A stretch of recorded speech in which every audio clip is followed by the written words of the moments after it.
Bayangin, sebuah jalan sepanjang 1.300 km yang membentang dari Anyer sampai Panarukan, dibangun di masa kolonial dengan ribuan pekerja dan cerita tragis di baliknya. Ini adalah The Grote Postweg, cikal bakal jalur Pantura yang kita kenal sekarang. Tapi, ada misteri besar. Benarkah pekerja jalan ini nggak dibayar sama sekali? Atau ada fakta tersembunyi soal upah yang hilang di balik korupsi? Di video ini kita bakal ungkap semuanya.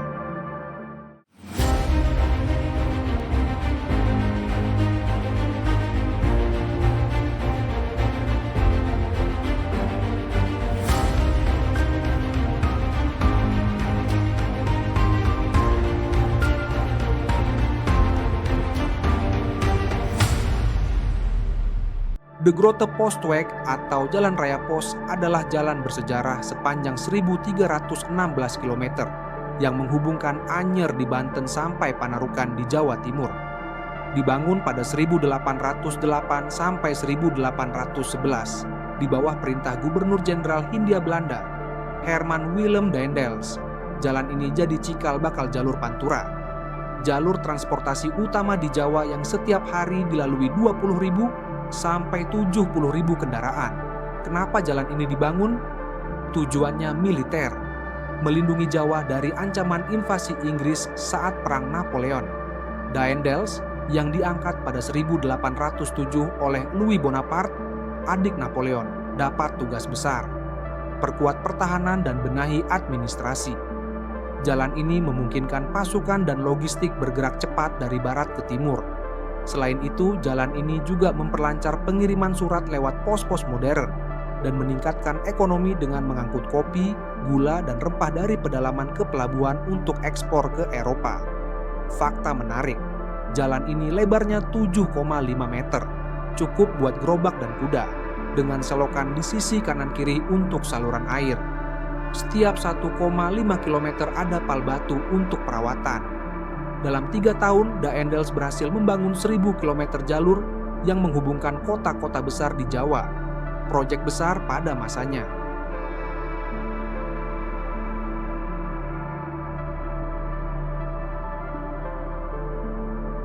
Pembangunan The Grote Postweg dimulai 5 Mei 1808, mengawali rute dari Buitenzorg, kalau sekarang Bogor ke Karangsambung, lalu diperluas ke Cisarua, Cianjur, Bandung, hingga Surabaya.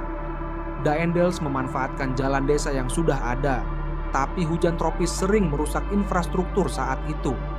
Makanya, dia butuh jalan kokoh yang bisa tahan lama. Tapi, disinilah cerita jadi kelam. Pembangunan ini pakai sistem kerja wajib, atau yang dikenal sebagai kerja rodi, yang melibatkan ribuan pekerja pribumi. Banyak sejarawan bilang kerja ini tanpa upah dan menelan ribuan korban jiwa karena kondisi kerja yang berat. Tapi penelitian terbaru dari sejarawan seperti Asfi Warman Adam dan Djoko Marihandono ungkap fakta baru. Daendels sebenarnya alokasikan 30.000 ringgit atau gulden Hindia Belanda untuk upah dan konsumsi pekerja. Menurut instruksi Daendels tanggal 5 Mei 1808, upah ditetapkan berdasarkan medan kerja. Misalnya, rute pegunungan seperti Cisarua Cianjur butuh 400 pekerja, sementara Bandung Parakan Muncang cuma 50 orang. Total ada 1.100 pekerja. Mandor dapat 3 ringgit perak, pekerja biasa 2 ringgit plus beras dan garam. Tapi kenapa banyak yang bilang nggak dibayar? Karena upah ini disalurkan lewat bupati sebagai pengawas, dan banyak yang diduga hilang karena korupsi atau buruknya pencatatan. Arsip pembayaran pun sulit ditemukan, mungkin karena keterbatasan kemampuan administrasi pribumi saat itu.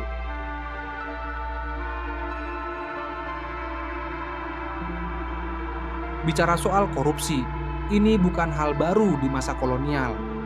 Djoko Marihandono dalam papernya tahun 2006 ungkap bahwa korupsi udah ada sejak zaman Daendels. Contohnya, produk agraris seperti kopi sering menyusut saat diserahkan dari petani ke bupati, lalu ke residen hingga ke gudang pusat. Dari 160 ton per pikul, cuma 100 ton yang sampai. Daendels coba atasi ini dengan aturan ketat. Semua produk harus 120 ton per pikul tanpa pengurangan. Pelaku korupsi di atas Rp3.000 bahkan bisa dihukum mati. Meski penuh kontroversi, De Grote Postweg punya warisan besar. Jalan ini nggak cuma untuk militer, tapi juga membuka akses ekonomi, memperluas perdagangan, dan meningkatkan efisiensi administrasi kolonial. Hingga kini, jalur Pantura tetap jadi urat nadi transportasi Jawa, menghubungkan 5 provinsi dan jutaan orang setiap hari. Jadi, De Grote Postweg adalah bukti bahwa infrastruktur bisa mengubah sejarah, tapi juga punya sisi kelam seperti kerja rodi dan dugaan korupsi. Dari jalan militer kolonial sampai jalur Pantura modern, cerita ini penuh pelajaran tentang perjuangan, inovasi, dan tantangan.